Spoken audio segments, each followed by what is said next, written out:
নমস্কার, awakening 169 taro কবিতা চ্যানেলে আপনাদের সবাইকে স্বাগতম।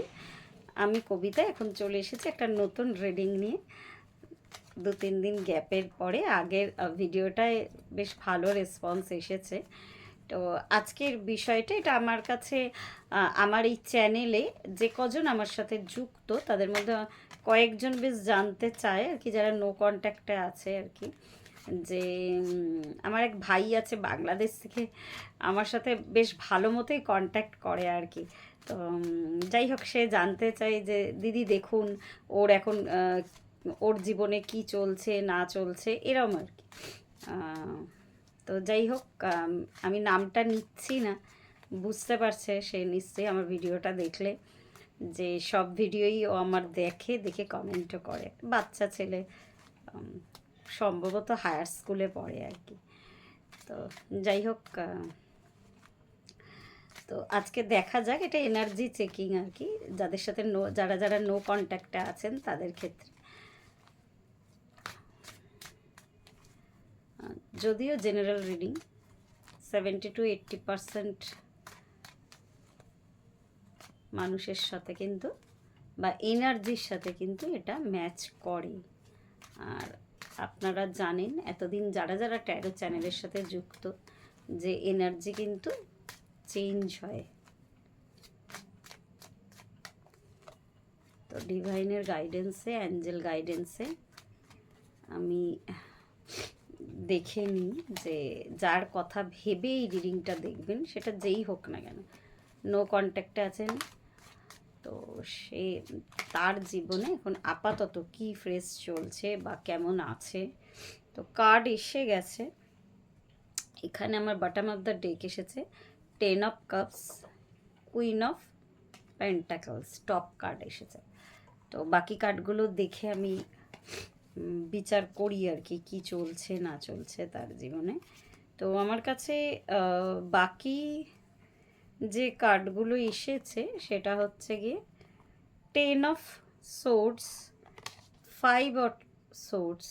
তো এই 5 to 10 অবধি কিন্তু তিনি যার কথা জিজ্ঞেস করছেন তিনি কিন্তু পৌঁছে গেছেন।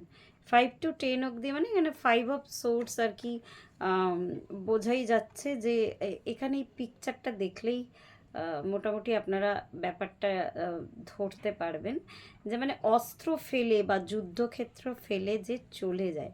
তো 5 অফ সোর্সের কার্ড এরমই কিছু ইন্ডিকেট করে আর কি আমাকে।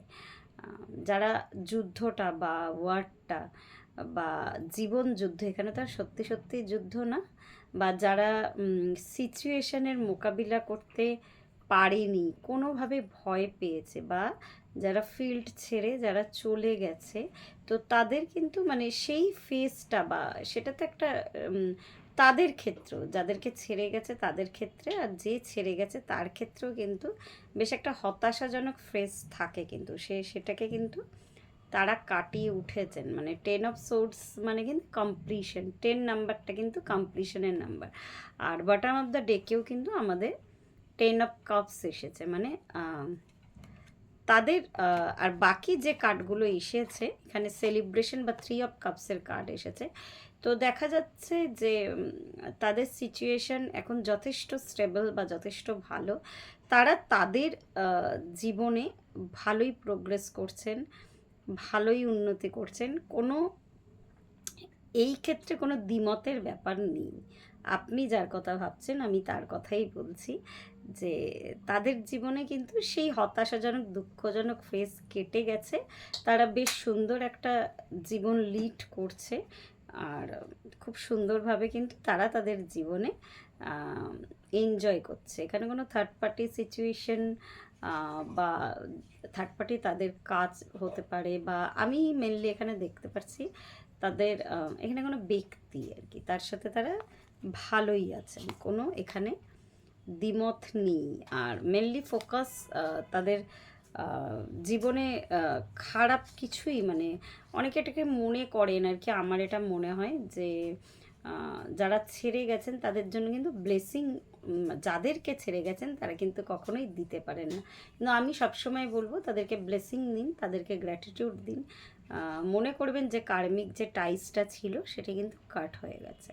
তো সুতরাং তারা তাদের লাইফে প্রোগ্রেস করুক, আপনি ব্লেসিং দিয়ে নিজেকে মুক্ত করুন, তাহলে কিন্তু আপনার লাইফেও কিন্তু সুন্দর ভালো ভালো সম্ভাবনা আর কি আপনি কিন্তু অ্যাট্রাক্ট করতে পারবেন।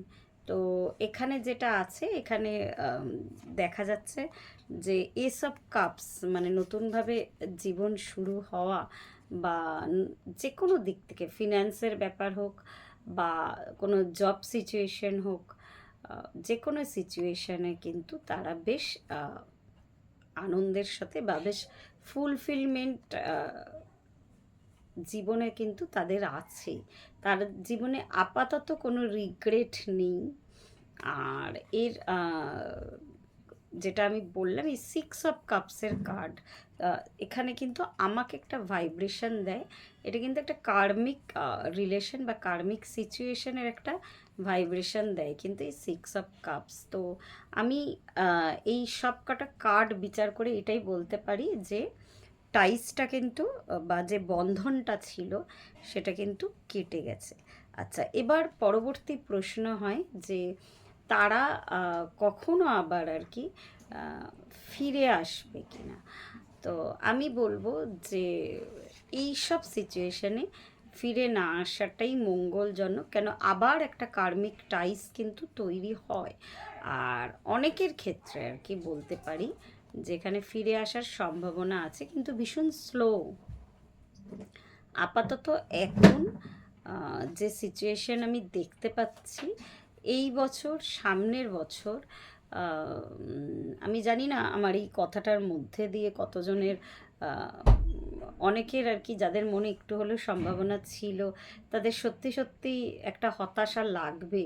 তো এইটুকু আমি বলতে পারি, মোটামুটি 10 মান্থস আর কি, হ্যাঁ, তারা হয়তো ফিরে আসলেও আসতে পারে নতুন প্রপোজাল নিয়ে, বা নতুন ভাবে আবার তারা আর কি রিকনস্ট্রাক্ট করতে পারে, সেরকম একটা সম্ভাবনা আছে, কিন্তু এই মুহূর্তে না।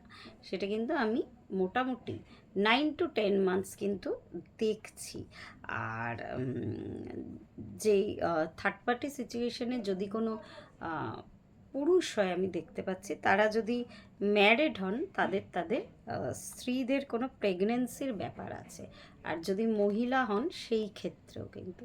তো সুতরাং খুব ক্লিয়ারলি বোঝা যাচ্ছে যে এখানে খুব একটা ফিরে আসার সম্ভাবনা আপাতত নেই। আর আমি একটা কথাই বলবো, শুধু ডিভাইনের ওপর ভরসা রাখুন।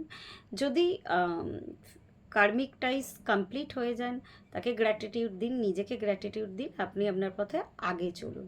আর যদি না কমপ্লিট হয়, যদি সোলমেট বা টুইন ফ্লেম সম্পর্ক থেকে থাকে, তাহলে কিন্তু আবার তারা রিকনস্ট্রাক্ট করার জন্য কিন্তু ফেরত আসবে, কিন্তু ভীষণ স্লো একটা মুভমেন্ট, স্লো একটা প্রোগ্রেস।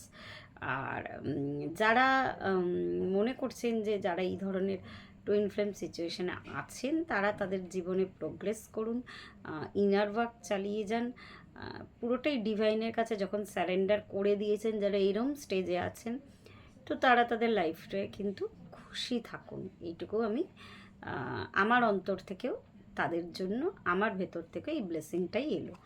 তো যাই হোক, যেটা দেখলাম যে অনেকের যে প্রশ্নটা যে আমাকে ছেড়ে গেছে তার সিচুয়েশান কীরকম, অনেকে হয়তো মনে করেন যে সেই সিচুয়েশানে যদি তারা আবার মানে যিনি ছেড়ে গেছেন আর কি, চিট করেছেন যিনি, তিনি খারাপ থাকলে ভীষণ আমার ভালো লাগবে। তো এরকম মনে করাটা আরও বেশি অমানবিক হয়, আরও বেশি নিজের লাইফে যে গেছে তার জীবনে নয় কিন্তু, হ্যাঁ, যিনি প্রশ্নকর্তা বা প্রশ্নকর্ত্রী তার লাইফেরটা কিন্তু আরও বেশি প্রবলেমেটিক হয়ে যায়। তো অলওয়েজ নিজের ইন্টেনশনকে ক্লিয়ার রাখুন। তো আজকে এইটুকুই রইল। ধন্যবাদ।